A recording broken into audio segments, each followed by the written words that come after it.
Sandy! Teddy? What are you doing here? Grease 1978 is a pop culture phenomenon.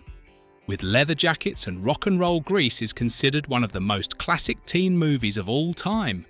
But hidden behind this classic movie are a series of unexpected facts from the secret behind the famous tight leather pants, a kiss on a co-star's neck, the cast's age issues, a strange connection to Elvis Presley, and even a tragic story about the death of a supporting actor.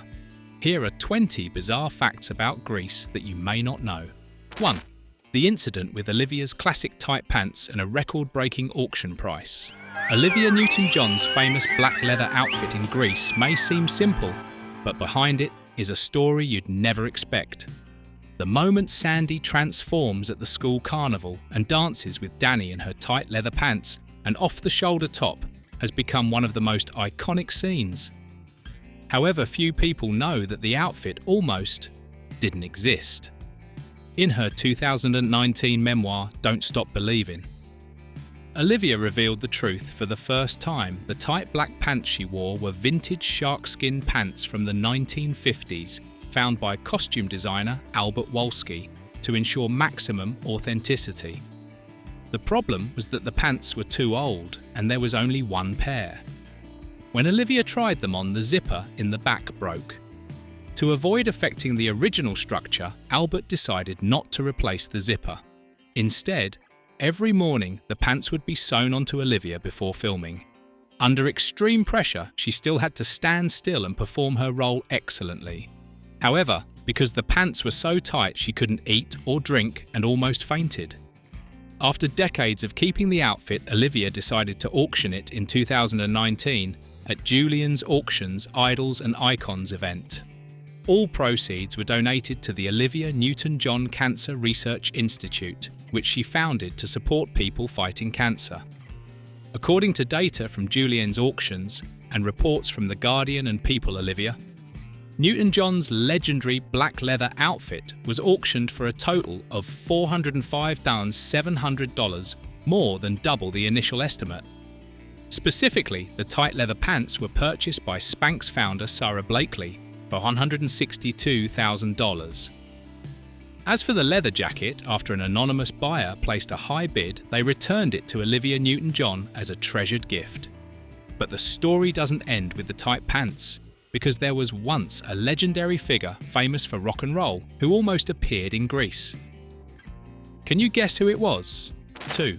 Elvis Presley almost appeared in Grease.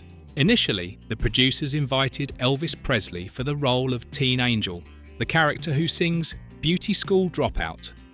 However, Elvis declined the invitation.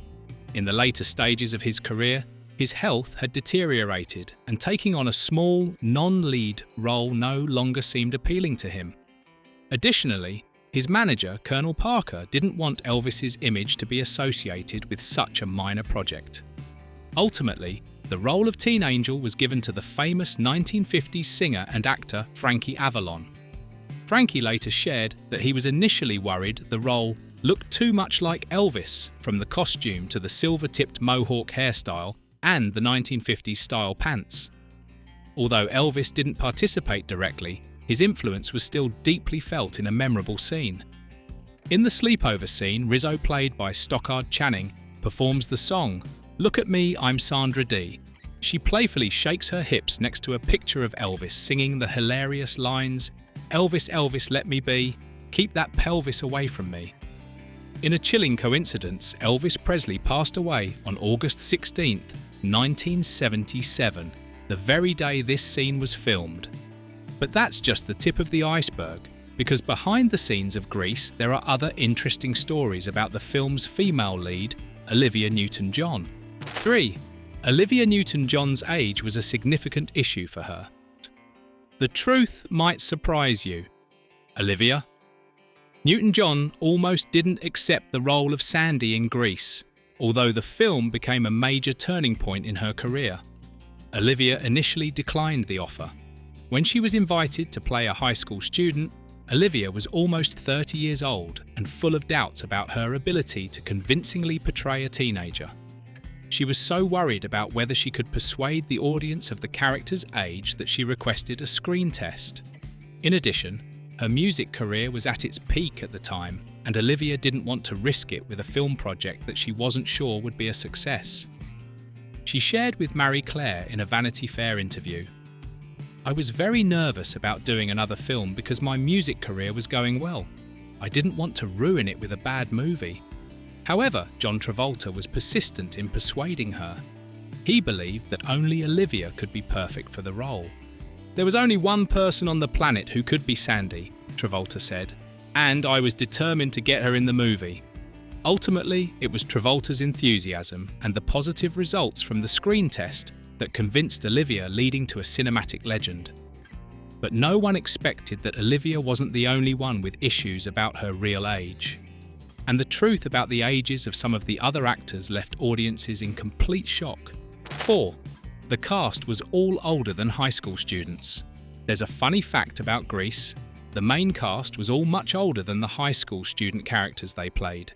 John Travolta was 23 years old when he played Danny Zuko, while Michael Tucci was already 30. This led to the film facing a lot of criticism.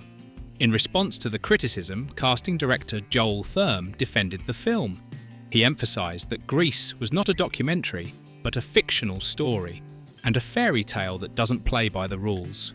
Thurm argued that the most important thing was for the actors to look like they were the same age as each other, and they achieved that. He also asserted that the film's success did not depend on the actors' real ages, but on their ability to entertain the audience. The critics who didn't get it forgot that people go to the movies to have a good time, Thurm said. The time was right with the return of the 50s through the TV show Happy Days. But it was the perfect combination of music and setting that made the film an unexpected success. But it doesn't stop there. Behind the scenes of Grease, there's a surprising romance that will make you completely disbelieving. 5. Jeff Conaway's unrequited love for Olivia Newton-John and the unexpected outcome. Did you know that Jeff Conaway, the actor who played Kenickie, fell in love with his co-star, Olivia Newton-John? According to the Morning Call, Jeff secretly admired her but didn't have the courage to say anything. However, fate took a completely unexpected turn. At a cast party, Jeff met Rona Newton-John, Olivia's sister. Jeff recalled, "I looked across the living room and saw this gorgeous woman talking to Olivia. I decided to make my move and get a hold of the situation before a pack of wolves got in there." With his charming looks and confidence, Jeff immediately won Rona over. After a few dates, Jeff proposed and the two got married. However, their marriage only lasted 5 years. Despite this, Jeff maintained a close relationship with the Newton-John family. When Jeff passed away in 2011, Olivia shared with sorrow. Jeff had a kind heart and was very talented. He was a big part of our family for many years, and he will be remembered forever. And it gets even more fascinating. There's another seemingly small detail that hides a super interesting behind-the-scenes story that few people know about. 6. Rizzo's hickey wasn't a makeup job.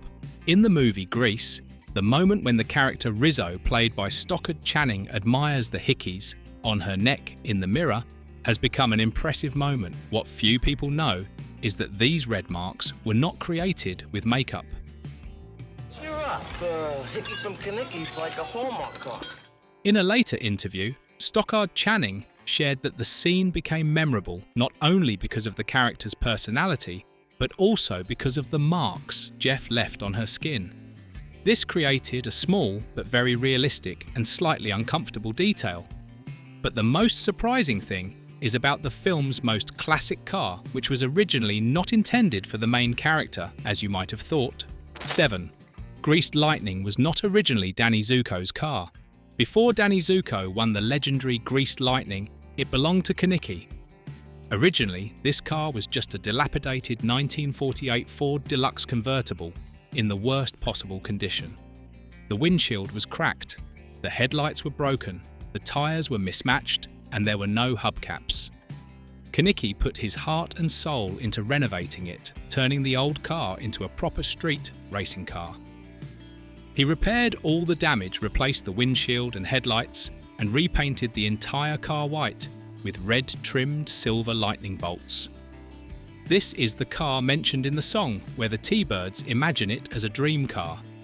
After being renovated, the car was ready for the race at Thunder Road. However, during the race, the car was badly damaged when the blades on the opponent Leo's wheels tore aside. Despite this, according to reports, the car lasted longer than when Kenickie first bought it. Although the damage wasn't clearly shown in the film, it was easily repaired afterward. Later, a fantasy version of the car was created. It was a 1948 Ford convertible with a candy apple red paint job, white lightning bolts, and a transparent plexiglass hood. Finally, Danny won this version of the car in a lottery at the school's graduation carnival, and the car became the vehicle for him and Sandy to drive away, ending the movie. But not only was the car real, even the setting where those classic songs were performed had secrets that few people would have guessed. 8. The Summer Nights scene was not on a soundstage, it was a real school. Many people might be surprised to learn that the Summer Nights scene in Greece was filmed at a real school, Venice High School in California, in the summer of 1977. Not only that, the filmmakers also used the school's own students as extras. To turn Venice High School into Rydell High School in the film, the crew enlisted the help of Grant Francis, a teacher and alumnus of the school. He and his students installed the Rydell High School sign to cover the school's real name.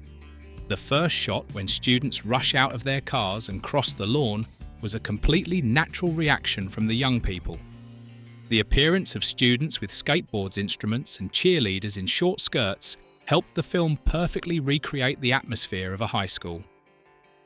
Francis also revealed an interesting detail to protect the statue of actress Myrna in the school courtyard from being painted by rival students. They planted rose bushes around it.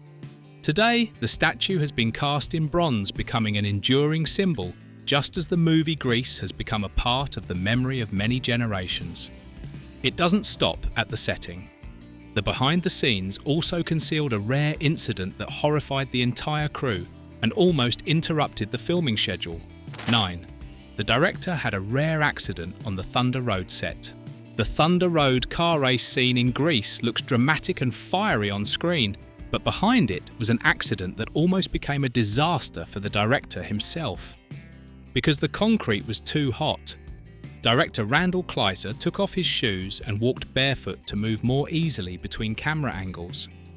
This overconfidence led to a sudden accident. He was cut by a sharp object on his foot while standing in the polluted environment of the Los Angeles riverbed. Just one night later, an infection occurred. Kleiser developed a high fever. His temperature reached nearly 38.9 degrees, 101 degrees, accompanied by a swollen and throbbing foot. He described being in shock and completely exhausted in the following days, forcing the crew to temporarily stop some scenes so he could receive treatment. This incident almost turned the entire filming schedule upside down, but the real and shocking surprise was another plot twist that few people would have expected. John Travolta was not initially the most ideal male lead. Many people would be surprised to know that John Travolta was not the first choice for the male lead role of Danny Zuko in Grease. Initially, Travolta was only given the supporting role of Doody in the stage play. This role did not satisfy him because from the moment he read the script, he had his eyes on the character Danny. In a 2019 interview, Travolta shared, "I thought one day when they make the movie, maybe I'll get to play Danny." In 1976, when the film began production, the role of Danny had been given to Henry Winkler, the actor who was famous for his greaser persona as Fonzie in Happy Days. However, Winkler declined. This was the perfect opportunity for Travolta. When he heard that Winkler had dropped the role, Travolta was ready. He had a 3-picture deal with producer Robert Stigwood, who had also chosen him for the movie Saturday Night Fever. With careful preparation for over a year, Travolta won his dream role. The difference between the two was humorously summarized by Henry Winkler on Newsweek in 2020. "I went home and had a glass of orange juice. John Travolta said yes to the part. He went home and bought a plane. For Travolta, who had been waiting for the role, winning the part of Danny was a dream come true. But what surprised everyone even more was Henry Winkler's attitude afterward, which he didn't hesitate to share in an interview. Henry Winkler felt stupid for turning down the lead role. Did you know that Henry Winkler, who was offered the role of Danny Zuko in Grease, turned down the role and later lived with regret? The reason for his refusal stemmed from a fear of being typecast as a greaser, a role too similar to Fonzie in Happy Days. Many years later, in a 2023 interview, Winkler frankly admitted, "I was stupid." After missing out on Grease, Winkler's career faced countless difficulties. He was forgotten by Hollywood for 8 to 9 years afterward, with no significant roles being offered. However, instead of surrendering to fate, Winkler stepped back behind the scenes. He switched to being a producer and director, contributing to the success of popular TV series like MacGyver. It was during this difficult period that Winkler learned a valuable lesson. You not only have to be persistent and grateful, but you also have to be flexible and willing to take a leap of faith. When he decided to try his hand at a new role, he told himself, "Come on, shut up and try it." This saying became his guiding principle.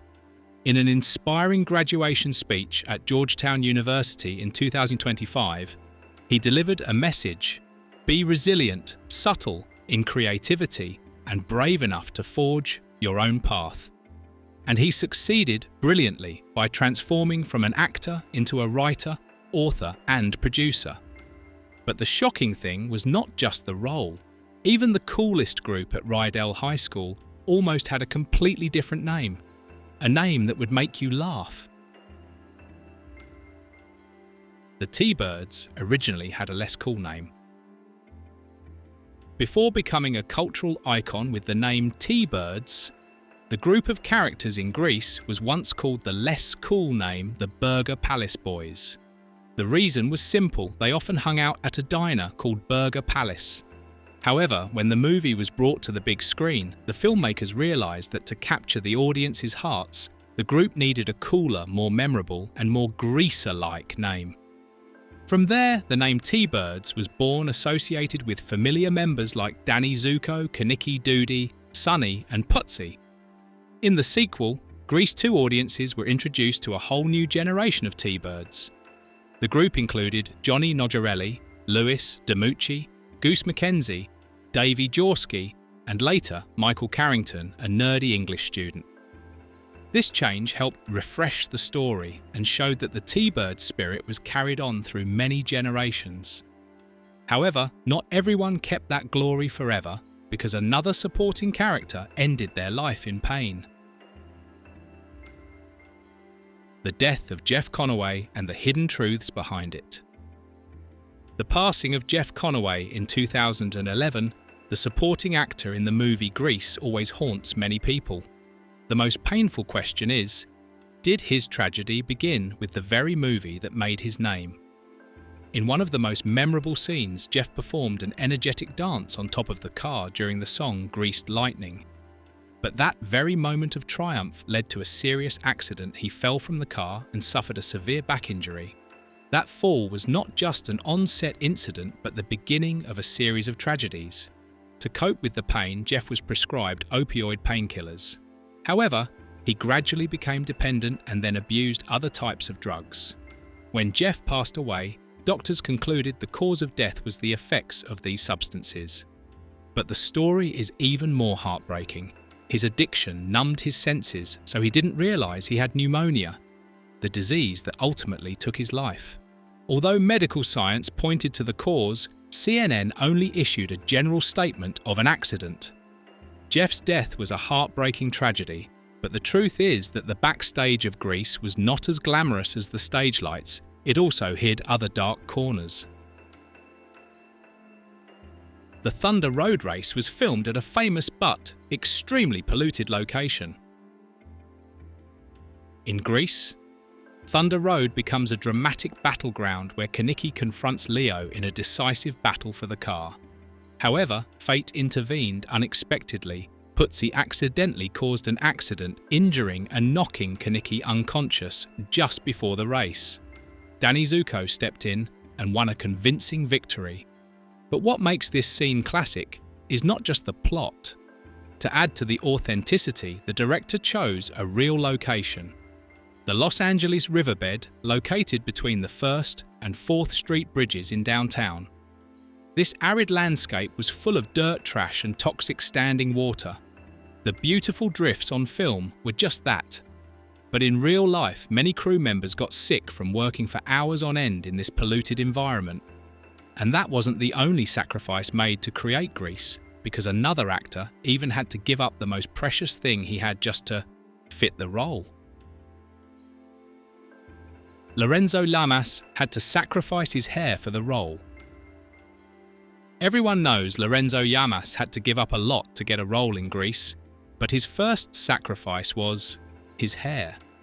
But there was a condition he didn't expect. Lorenzo recalled, "They told me I had to dye my hair a lighter colour." That was the request after they saw him, a tall 6'2", muscular and strong guy, an image that didn't fit with the T-Birds, a group of rebellious teens. To make sure he didn't look too cool, they decided to send him to Rodeo Drive. So I went into the salon, sat down in the chair, and they started dyeing my hair. Yellow, Lorenzo recounted, still a little surprised. Who would have thought that this simple decision would open a new chapter for his career? After Grease, blonde hair became an indispensable part of his image. Lamas continued to dye his hair for many subsequent films, so he never forgot the day his hair had to be sacrificed for a role. And if you think the ending scene was just a gentle shoot, think again, because behind it was a set that gave all the actors a literal headache. The final carnival scene was just acting. Actually, it was a real battle. While the actors were relaxing during breaks between scenes, Ward and his colleagues Barry Pearl and Michael decided to get on the octopus ride, a challenging spinning game. As soon as it started, Michael immediately felt dizzy, and after just a few seconds he started screaming, asking to stop because he felt nauseous. Ward, thinking Michael was joking, tried to keep him on it, deciding to continue the ride. While Michael was struggling with the unbearable feeling, Ward was still trying to continue the game, not realizing his colleagues' real discomfort. At the same time, Barry Pearl also couldn't stand it. Although he wasn't motion sick, he couldn't be patient with the constant spinning and started screaming for it to stop. But that wasn't all, because there was a bigger problem that appeared right in the final scenes of the movie, a challenge that cost the entire production team a lot of time and effort. The pink clouds in the final scene were real, not special effects. When you watch the ending scene of Grease and see the beautiful pink clouds, don't think it's just a camera effect. These clouds were actually dyed pink and made from real cotton wool by the production team. And the result was wonderful. In the final scene, the pink clouds created a colourful space that perfectly matched the characters' dance moves. This was truly an unforgettable cinematic experience for viewers. This is one of the factors that made Grease stand out and become an icon, not only at the time of its release, but also 40 years later. That's the story behind the clouds, but what really stunned the audience was Sandy's spectacular transformation. Bad Sandy was a huge surprise to Olivia. Transforming into the sweet, innocent, good Sandy was an easy task for Olivia Newton-John. But when she had to transition into the rebellious, bad Sandy, she was quite unfamiliar with it. In an interview with Fox News, Olivia shared her experience with this polar opposite role. "I was used to Sandy as a sweet girl in poodle skirts, so when I tried the bad girl look, I didn't know what to expect. After her hair and makeup were done, Olivia walked onto the set in her tight leather outfit. The reaction of everyone surprised her. The cast didn't recognize me," she said, "and then I got all this attention from the guys. At that point I thought, oh my gosh, is this what it takes?" It was a humorous aha moment when she realized the change in her appearance had created a completely different kind of appeal. For Olivia, breaking away from her old image and showing a new side of the character brought her great joy and was extremely fun. But the transformation was not just in Sandy's appearance, it also came from improvised lines that were not in the script at all. Sid Caesar improvised many of Coach Calhoun's lines. Sid Caesar, famous for his incredible improvisation skills, left his own mark on the movie Grease that many people don't know about. Before joining the film, Sid had already made a name for himself through live television comedy shows in the 1950s. Despite having a detailed script, he often changed lines and jokes even during rehearsals or live performances. For his role as Coach Calhoun in Grease, although there is no specific evidence to prove it, critics all believe that Sid Caesar improvised many of his lines. Based on his reputation and working style, it's entirely plausible that Coach Calhoun's humorous and unique lines were a spontaneous product of Sid's. But the interesting thing is not just in the improvised lines, because even the legendary music associated with the film also had to go through countless troubles.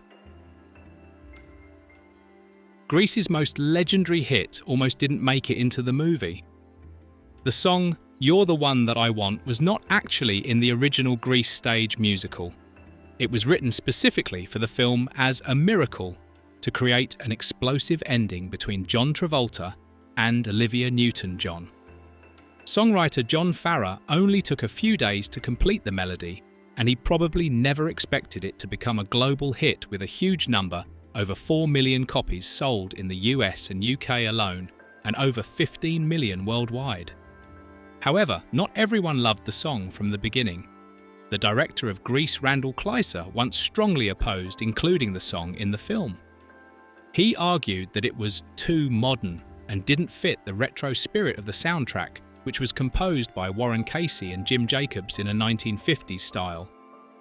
Kleiser was worried that the song would break the musical flow that was already established. Fortunately, the final decision was not up to him. Despite all the doubts, Record World magazine called the song an explosive duet between two stars. And indeed, as soon as the line, "You better shape up," rings out, the whole world knows they are witnessing an immortal moment of cinema and music.